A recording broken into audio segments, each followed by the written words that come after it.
সম্পদ, ঐশ্বর্য। মানুষ হয় নিজের সৌভাগ্যের দ্বারা এগুলো লাভ করে থাকেন বা কর্মের দ্বারা। সৌভাগ্য আসলে কি? গ্রহের দশা, যা প্রত্যেক মুহূর্তে বদলাতে থাকে। কর্মের মাধ্যমে যখন আপনি ধন অর্জন করেন, তখন সেই ধন আপনার আগামী প্রজন্ম লাভ করে। সেটা হয় সে ভোগ করে বা তার জন্য তার ভোগান্তি হয়। আর এটা নির্ভর করছে আপনার কর্মের ওপরে। কি কর্ম করেছেন আপনি সেই ধনকে লাভ করার জন্য। যদি আপনি সৎ পথে চলেন, নিষ্ঠা ভরে আপনি কর্ম করে থাকেন এবং তার ফলে আপনি ধন অর্জন করে থাকেন, তাহলে আপনার আগামী প্রজন্ম সেটা ভোগ করবে, সেটা প্রয়োগ করবে নিজের বিকাশের জন্য। কিন্তু যদি আপনি কুকর্ম করে থাকেন, কোন রকম ছলনা করে থাকেন এই ধন লাভ করার জন্য, তাহলে 100% আপনার আগামী প্রজন্মকে এর জন্য ভুগতেই হবে। তাহলে আপনি কি চাইবেন? যে আপনার আগামী প্রজন্ম সুখ ভোগ করবে, নাকি আপনার কুকর্মের পরিণাম ভোগ করবে?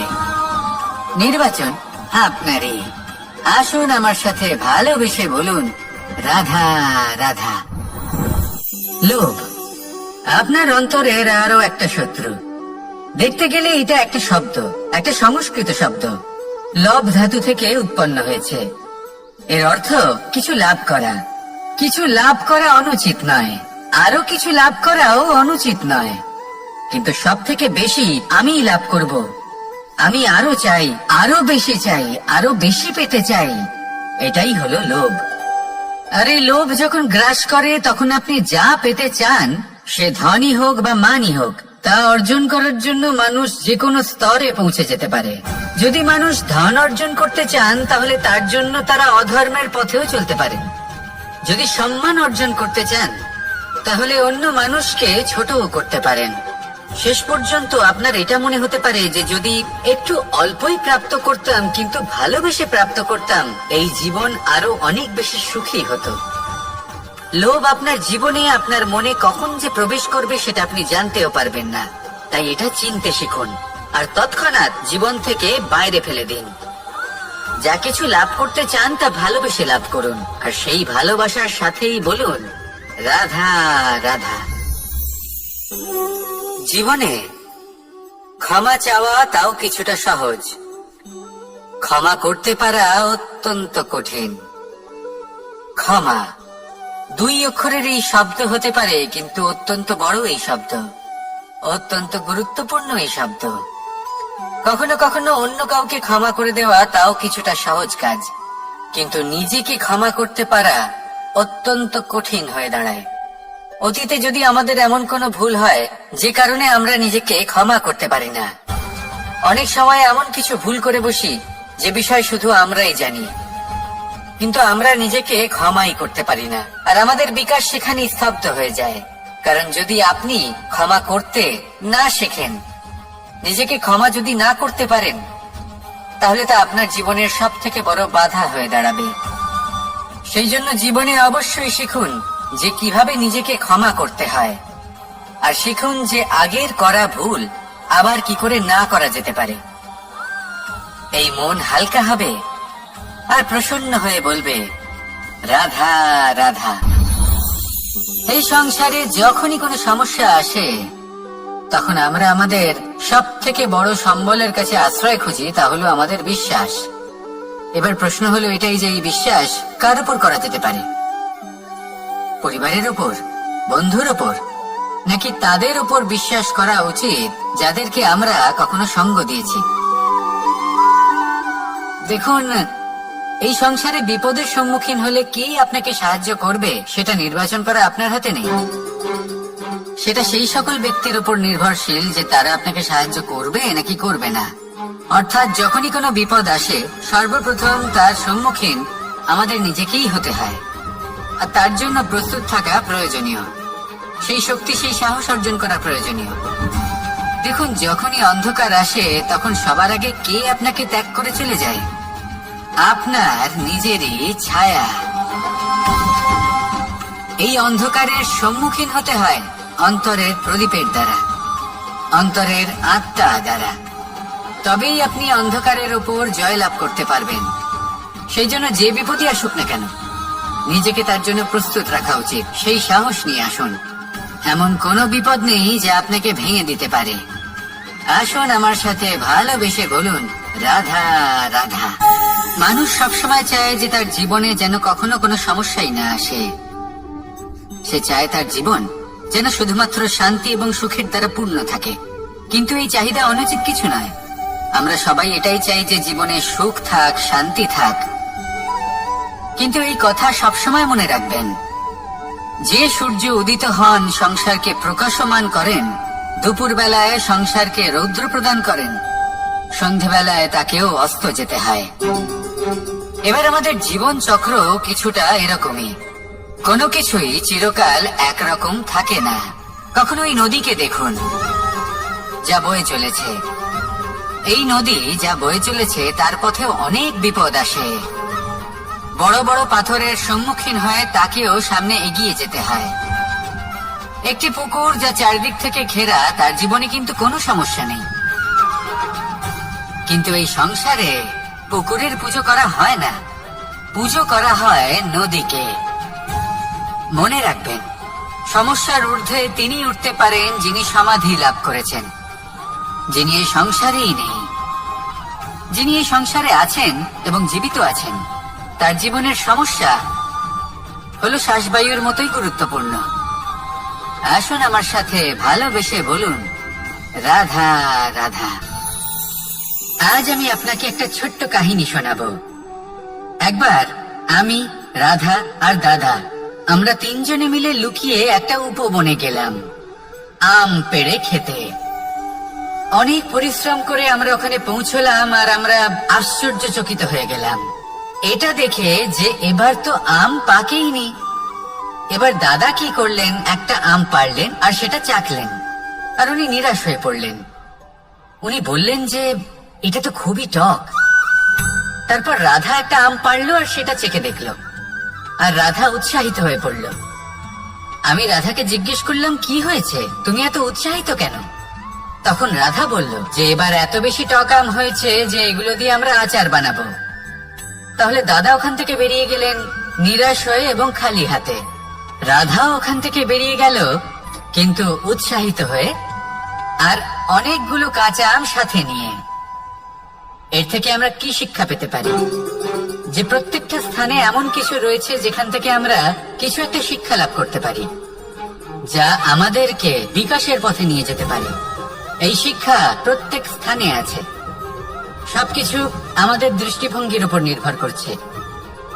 যখনই আমাদের জীবনে, আমাদের সম্পর্কে কোনো সমস্যা, কোনো বিপদ আসে, তখন বেশিরভাগ মানুষ সেই বিষয় নিয়ে দুঃখী হয়ে পড়েন। আর কিছু মানুষ এমনও থাকেন যারা শেষ পর্যন্ত তার সমাধান করেন, বিপদকে পরাজিত করেন, সম্পর্কগুলিকে আবার জুড়ে দেন। যদি আপনি সুখের খোঁজ করেন তাহলে আপনি সুখ অবশ্যই পাবেন, প্রসন্নতা অবশ্যই পাবেন। যদি আপনি দুঃখ খোঁজেন তাহলে দুঃখ অবশ্যই পাবেন। এবার আপনি কি খুঁজতে চান, সেই চয়ন আপনারই। আসুন আর আমার সাথে ভালোবেসে বলুন, রাধা রাধা। কখনো কোনো প্রজাপতিকে উড়তে দেখেছেন? কি সুন্দর উড়ে বেড়ায় সে, এক ফুল থেকে অন্য ফুলে, এক পাতা থেকে অন্য পাতার উপর। কিন্তু সে কিভাবে উড়তে শেখে কখনো ভেবেছেন? জন্ম থেকেই কিন্তু প্রজাপতির ডানা থাকে না। ও কিন্তু ছোট্ট একটা ডিমের আকারে জন্ম লাভ করে। তারপর সেই ডিমটি ভেঙে একটি কীট বাইরে আসে। আস্তে আস্তে সে বড় হয়, ওর শক্তি বৃদ্ধি পায়। তারপর সে সেই কীট দশা ত্যাগ করে নিজের ডানাগুলি মেলে। এই প্রক্রিয়া তার কাছে সরল নয়, অত্যন্ত যন্ত্রণাদায়ক প্রক্রিয়া। কিন্তু সে সেই যন্ত্রণা মেনে নেয়, আর তারপর আস্তে আস্তে সে উড়তে শেখে। শুধুমাত্র আকাশে উড়ে বেড়ায় তা নয়, আমাদের মনের মাঝে উড়ে বেড়ায়। এবার এই ডিম থেকে প্রজাপতি হয়ে ওঠার যে যাত্রা, এটা যতটা কঠিন, ততটাই কঠিন হয় এই সংসারে শ্রেষ্ঠ কর্ম করা, ততটাই কঠিন হয় এই সংসারে মহান হয়ে ওঠা। সেই জন্য প্রয়োজনীয় প্রচেষ্টা, এবং সময়। নিরন্তর প্রচেষ্টা করতে থাকুন, পর্যাপ্ত সময় নিন এবং আপনি নিজেকে এই আকাশে উড়ন্ত অবস্থায় পাবেন। আসুন আমার সাথে ভালোবেসে বলুন, রাধা রাধা, রাধা রাধা। আপনারা হয়তো ভাবছেন কি আশ্চর্য ব্যাপার, প্রত্যেকবার আমি কথা শেষ হওয়ার পরে রাধা রাধা বলি। এইবার আমি আগেই বলে দিলাম। কারণটা কি? কারণ হলো অত্যন্ত বিশেষ। প্রত্যেকবার কথা সমাপ্ত হবার পরে আপনাদের সবার মধ্যে ভালোবাসা বিতরণ করতে চাই, তাই রাধা রাধা বলি। কিন্তু এইবার এই নতুন এবং বিশেষ সূত্রপাতে প্রথমে প্রেম বিতরণ করা অত্যন্ত আবশ্যক। এবার একটা বিষয় আছে যা জানেন হয়তো সকলেই, কিন্তু বুঝতে খুব কম জন পারেন। এই প্রেম, এই আনন্দ, এই সকল কিছুর সূত্রপাত হয় নিঃস্বার্থ আবেগের দ্বারা। ঠিক যেমন একজন মাতাকেই দেখে নিন। যখনই একজন মাতা সন্তানকে জন্ম দেন, তখন এই সংসার ভুলে যায় যে তার জন্য এটা একটা নতুন জন্ম। কারণ একজন নারী তখন একজন মাতৃরূপে নতুন ভাবে জন্ম নেন। একজন নারী স্ত্রী ও গৃহবধূ রূপে কিছু অধিকার লাভ করে থাকেন, কিন্তু তিনি যখন মা হয়ে যান, তখন তিনি শুধুই দান করতে শেখেন। নিজের সন্তানের জন্য কত কিছুই না করেন, তাকে বাৎসল্যের সাগরে ভাসিয়ে নিয়ে যান। এই সংসারে রাজকুমার জন্ম নিতেই পারেন, তাকে রাম এবং লক্ষণ কিন্তু মায়েরাই বানিয়ে তোলেন। একজন গোয়ালা জন্ম নেয়, তাকে দ্বারকাধীশ একজন মাই বানিয়ে তোলেন। পিতা হলেন সেই পর্বত যার একটা অংশ হলো তার সন্তান, কিন্তু মা হলেন সেই শিল্পী যিনি একটা পাথরকে খোদাই করে এমন এক মূর্তি গড়ে তোলেন যাকে সকলে পূজনীয় মনে করেন। তাহলে স্মরণ করুন সেই সকল মুহূর্ত যেগুলি আপনি নিজের মাতার সাথে অতিবাহিত করেছেন। অনুভব করতে পারবেন যে কিভাবে এক মুহূর্তেই এই মন প্রফুল্ল হয়ে ওঠে। এবারের কারণ কি? এর কারণ হলো এই জীবনের আসল দ্বারই হলো মমতা।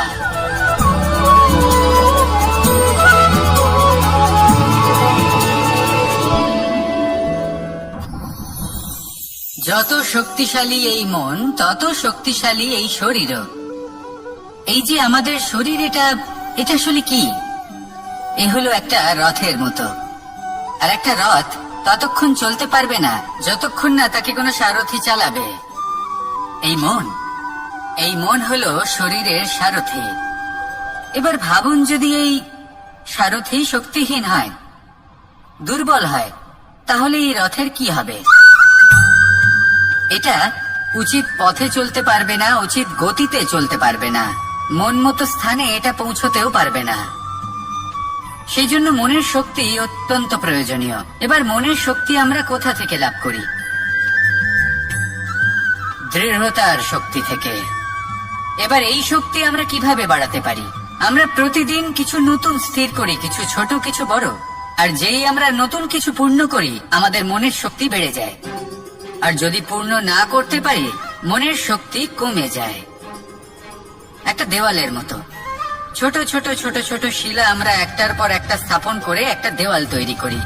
এতগুলো পাথর যখন একত্রিত হয়ে যায়, তখন এমন এক দেওয়াল তৈরি হয় যাকে ভাঙা প্রায় অসম্ভব হয়ে দাঁড়ায়। সেরকমই হয় মন এবং দৃঢ়তা। ছোট ছোট কাজ করে নিজের লক্ষ্য পূর্ণ করুন। এই লক্ষ্য যদি পূর্ণ হয়, তবে মনের শক্তি বাড়বে। কিছুটা এইভাবে যে যত বড়ই বিপদ আসুক না কেন, সেই বিপদ নিজে হার মেনে নেবে, কিন্তু আপনার মন ততটাই শক্তিশালী থাকবে। তাই মনের শক্তি বাড়াতে থাকুন, যাতে আপনি উচিত পথে চলতে পারেন, উচিত গতিতে চলেন আর মনোবাঞ্ছিত স্থানে পৌঁছতে পারেন। তবেই এই মন প্রসন্ন হয়ে বলবে, রাধা রাধা। আমি রাধাকে ভালোবাসি। আর এই কথাটা সমগ্র সংসার জানে। আর সময় অন্তরে লীলার দ্বারা, বিভিন্ন ঘটনা দ্বারা, কর্মের দ্বারা আমি নিজের এই ভালোবাসা রাধার সামনে প্রকাশ করি।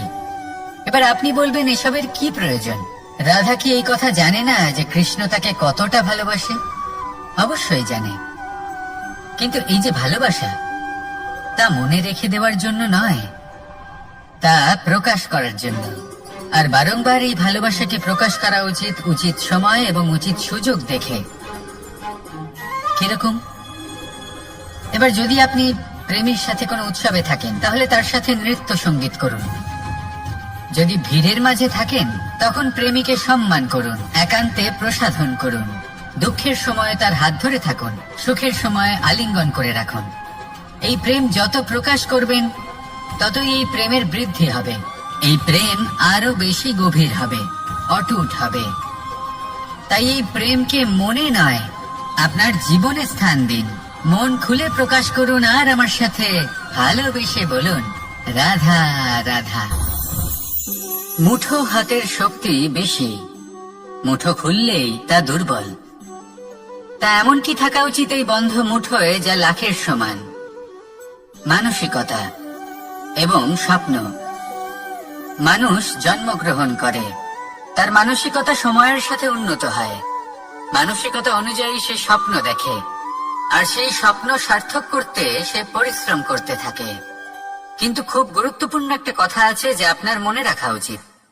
আপনার এই মানসিকতা, আপনার এই স্বপ্ন, তা যেন আপনার নিয়ন্ত্রণে থাকে। আপনার বন্ধ মুঠোয় যেন এর লাগাম থাকে, আপনি যেন এর প্রভু হন। যদি তা হয়, তবেই আপনি লাভবান হবেন।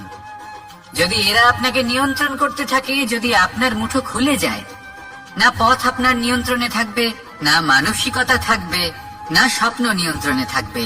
আর যদি তাই হয়, তাহলে আপনি আপনার ভবিষ্যৎ নষ্ট করে ফেলবেন। তাই নিয়ন্ত্রণ করতে শিখুন নিজের বিচার বুদ্ধি, নিজের মানসিকতা, নিজের স্বপ্নকে। নিজের এই স্বপ্ন পূরণ করুন আর আমার সাথে ভালোবেসে বলুন, রাধা রাধা। আমার কাছে যশোদা মা যেমন, আমার কাছে দেবকী মা যেমন, আমার কাছে ঠিক তেমনই হলেন গোমাতা। এবার ভেবে দেখার বিষয় হলো এটা, যে এই সংসারে অসংখ্য প্রাণী আছে। একজন গাইকে একজন মায়ের মর্যাদা কেন দেওয়া হয়? তাহলে এর অনেকগুলো কারণ আছে। এই গাই অর্থাৎ গোমাতা, এনারা হলেন অত্যন্ত শান্ত, শান্তি প্রিয়, কখনো কারোর কোনো ক্ষতি করতেই পারেন না। গোমাতা যে দুধ নিজের বাছুরকে পান করান, সেই দুধই আমাদেরও দেন। সেই দুধ পান করে আমরা শক্তি লাভ করি। এই দুধ থেকে আমরা মাখন, ঘি, পায়েস, এইসব সুস্বাদু খাবার লাভ করি। গোমাতার গোবর আমাদের জ্বালানি হিসেবে সাহায্য করে, যার ফলে খুব কম সংখ্যক কাঠ ব্যবহার করা যায় এবং বেশিরভাগ জঙ্গল সুরক্ষিত থাকে। গোমাতার গোমূত্র, সেটাও আমাদের কাছে লাভজনক। এর দ্বারা আমরা অনেক রোগ থেকে মুক্তি লাভ করতে পারি। গোমাতা যখন একটি বাছুরকে জন্ম দেন, তখন সেই বড় হয়ে আমাদের ক্ষেত কর্ষণ করে। সেই জন্য গাইকেও জীবনে মায়ের মর্যাদা দেবেন। যতটা সম্ভব তাকে সেবা করুন এবং ভালোবেসে তাকে পালন করুন। এই মন নিজে থেকেই প্রসন্ন হয়ে বলবে, রাধা রাধা। চলতে থাকা, থেমে যাওয়া, বিশ্রাম নেওয়া, তারপর দম নিয়ে পুনরায় দাঁড়িয়ে পড়া, আর তারপর আবার সেই পথ চলা। এটা জীবনের অভিন্ন এক অঙ্গ, এটার থেকে আপনি পালাতে পারবেন না।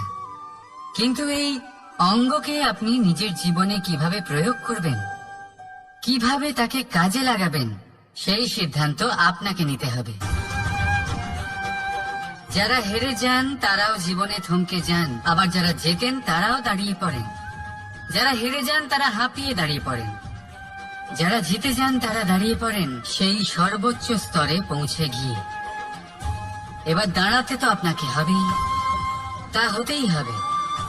কিন্তু কখন, কিভাবে দাঁড়াবেন, ক্লান্ত হয়ে নাকি সর্বোচ্চ স্তরে পৌঁছে গিয়ে, সেই সিদ্ধান্ত আপনার। অবশ্যই দাঁড়িয়ে পড়ুন, কিন্তু ক্লান্ত হয়ে নয়, কারণ আপনাকে পুনরায় দাঁড়িয়ে পড়তে হবে, পুনরায় যাত্রাপথে এগোতে হবে এবং সর্বোচ্চ স্তরে পৌঁছতেই হবে। রাধা রাধা। স্বপ্ন, আমরা জীবনে স্বপ্ন দেখতে থাকি, সেটা পূরণ করার পূর্ণ প্রয়াস করে থাকি, কিন্তু এই স্বপ্ন পূরণ না হওয়ার পরিস্থিতিতে আমরা ভেঙে পড়ি, ছিন্ন বিচ্ছিন্ন হই। আর তারপরেই বোঝা আমরা আগামী প্রজন্মের ওপর রীতিমতো চাপিয়ে দিই। আমরা এটাই মনে করি যে আমরা যেটা হতে পারিনি সেটা আমাদের সন্তান অবশ্যই হবে। আমরা যা কখনো পাইনি আমাদের সন্তান অবশ্যই তা পাবে। এটা যে অনুচিত সেটা আমরা ভাবি না, কিন্তু এটা ভুল। আর এই ভুল আমরা সকলেই করে থাকি। সন্তান প্রকৃতি আর পরমাত্মার আশীর্বাদ। ওদের ভেতরে তাদের নিজের একটা অস্তিত্ব লুকিয়ে থাকে, সেটা মন দিয়ে দেখুন তো। আপনি শুধু ওই সন্তানকে জন্ম দিয়েছেন, কিন্তু ওর জীবন আপনার নয়। তাই নিজের সন্তানের সাথে থাকুন, সময় কাটান, ওদেরকে ভালোবাসুন, সবসময় প্রেরণা দিন, কিন্তু প্রেরণা দিন ওর নিজের অস্তিত্বকে বাড়ানোর জন্য, ওর নিজের স্বপ্ন পূরণ করার জন্য, আপনার স্বপ্ন পূরণ করার জন্য নয়। ওদের অস্তিত্বকে পূর্ণাঙ্গে বৃদ্ধি পেতে দিন। রাধা রাধা। এই পুকুর দেখছেন আপনি? পুকুরের জল কখনো প্রবাহিত হয় না, একই স্থানে জমে থাকে, আর সেই কারণে কিছুদিন পর ময়লা হতে শুরু করে। কিন্তু তাও আমরা একে ত্যাগ করি না, আমরা তবুও একে পুজো করি। শুধুমাত্র এই কারণে নয় যে অতীতে সে আমাদের তৃষ্ণা মিটিয়েছে, কিন্তু এই কারণেও যে যদিও বা সে ভবিষ্যতে আমাদের তৃষ্ণা না মেটায়, কিন্তু প্রয়োজন হলে আগুন অবশ্যই নেভাতে পারে। ঠিক সেই রকমই হয় আমাদের সম্পর্ক, সম্পর্ক যা আমরা বহু বছর পরিশ্রম করে তৈরি করি, যে দরকার পড়লে আমাদের সহায়ক হয় কোনো না কোনো ভাবে। সেই জন্য সম্মান করতে শিখুন এই সম্পর্কগুলিকে, শিখুন এই সম্পর্কগুলিকে অটুট রাখতে। কথায় কথায় এই সম্পর্কগুলিকে ভেঙে দিতে শিখবেন না। রাধা রাধা। বিষ, এই শব্দটা শুনলেই মনে অনেক কল্পনা জন্ম নেয়। কল্পনা অসহ্যকর তিক্ততা, কল্পনা অত্যন্ত বেদনাদায়ক মৃত্যু। এবার যদি আপনাকে জিজ্ঞেস করা হয় যে সবচেয়ে বিষাক্ত বিষ কোনটা, তাহলে আপনি কি বলবেন? কেউ বলবে সর্পের বিষ, কেউ বলবে কাঁকড়া বিছের, কেউ বলবে কালকিউটের বিষ। কিন্তু না, এই সমস্ত রকম বিষ সেই বিষের সামনে টিকতে পারবে না যাকে আমরা বলে থাকি কানের মধ্যে ঢালা বিষ। শুনতে অত্যন্ত মিষ্টি, কিন্তু তিক্ততায় অত্যন্ত বিষাক্ত। পেটের মধ্যে যাওয়া এই বিষ শুধুমাত্র একটি মানুষের মৃত্যুর কারণ হয়, কেবল একটি। কিন্তু কানের মধ্যে ঢালা এই বিষ একাধিক সম্পর্কের নাশ করতে পারে। আর এটাতে সেই ব্যক্তির ভুল নেই যে আপনার কানে বিষ ভরেছে, আপনি তাকে দোষ দিতে পারেন না। এখানে দোষ আপনার নিজের, যে এই বিষকে আপনি নিজের উপরে প্রভাব ফেলতে দিয়েছেন, এই বিষকে সুযোগ দিয়েছেন আপনার ক্ষতি করতে। এটা আপনার ভুল। সেই জন্য কুমন্ত্রণায় কখনো কান দেবেন না। আপনার মনে ভালোবাসার দৃঢ়তা জাগিয়ে তুলুন আর নষ্ট করে দিন এই সংসারের সমস্ত বিষের প্রভাব। রাধা রাধা। জীবন, আমাদের এই জীবন সুখ আর দুঃখ, এই দুইয়ের মিশ্রণ। এদের সংমিশ্রণই জীবনের ভারসাম্য বজায় রাখে। এখন এই সুখ, সুখ এমন এক বস্তু যাকে সবাই খুঁজে চলেছে। দুঃখ এমন এক অনুভূতি যা সবার কাছে আছে। আমাদের প্রত্যেকের জীবনে সুখ আর দুঃখ আসতে থাকবে আর যেতেও থাকবে। এটা অবশ্যই জীবনে থাকবে, কিন্তু সফলতা এটা সবার জীবনে আসে না। কেন? কারণ এই সফলতা সুখ আর দুঃখের দ্বারা প্রাপ্ত হয় না। সফলতা প্রাপ্ত হয় নিজের উপরে বিশ্বাস করতে থাকলে। আকাশের ওই সূর্যকে দেখুন, সূর্যের বিশ্বাস আছে নিজের উপর যে সে সমস্ত জগৎকে আলোকিত করতে পারবে, নিজের প্রথম রশ্মি দিয়ে অন্ধকারকে দূর করতে পারবে। সূর্য এই বিশ্বাস নিয়েই আসে, আর কিছুক্ষণের মধ্যেই সমস্ত সংসার থেকে অন্ধকারকে বিনাশ করে ফেলে সে। তাহলে মনে রাখবেন, এই সুখের আভাস, এই দুঃখের অনুভূতি আসতেও থাকবে আর যেতেও থাকবে। শুধু নিজের উপরে বিশ্বাস রাখুন, তারপর দেখবেন এই সফলতা আপনার দাস হয়ে থাকবে। রাধা রাধা। চাঁদ কত শ্রেয়, শুভ্র, কত সুন্দর। কিন্তু যদি আপনি মনোযোগ সহকারে দেখেন তাহলে দেখবেন এই চাঁদেও দাগ আছে। আর এই দাগগুলি থাকার কারণে কি এই চাঁদের মাহাত্ম্য কখনো কমে যায়? কখনো নয়। এর কারণ হলো চাঁদের নিরন্তর চেষ্টা। একবার এই আকাশে দেখুন, এই অন্ধকার সবসময় চেষ্টা করে চাঁদকে ঢেকে দেওয়া, কিন্তু এই চাঁদ সবসময় এই অন্ধকারের সাথে লড়াই করতে থাকে। অমাবস্যা থেকে শুরু করে চাঁদের এই যাত্রা পূর্ণিমা অবধি পৌঁছেই যায়। আর তাই এই চাঁদের পুজো করা হয়, এই কারণে এই চাঁদকে মাহাত্ম্য দেওয়া হয়। এইভাবেই যদি আপনার মধ্যে কোনো দোষ থাকে, কোনো খারাপ কিছু থাকে, তাহলে সেটা কোনো বড় ব্যাপার নয়। চেষ্টা করুন সেটাকে শুধরে নেওয়ার, কিন্তু সেই কারণে নিজেকে খারাপ মনে করা এটা অনুচিত। নিজের ভুলগুলো, নিজের দোষগুলো, নিজের খারাপ দিকের কথা ভুলে আপনি এই সংসারের ভালোর দিকে প্রস্থান করেই দেখুন না। আপনি দেখবেন আপনার অন্তরের তেজ ঠিকরে বেরোচ্ছে। রাধা রাধা। এই পিঁপড়েদের দেখছেন আপনি? সবাই একই রকমের। এদের মধ্যে তফাৎ খুঁজে বার করা অসম্ভব। মনে হয় যেন ওদের আলাদা আলাদা অস্তিত্বই নেই।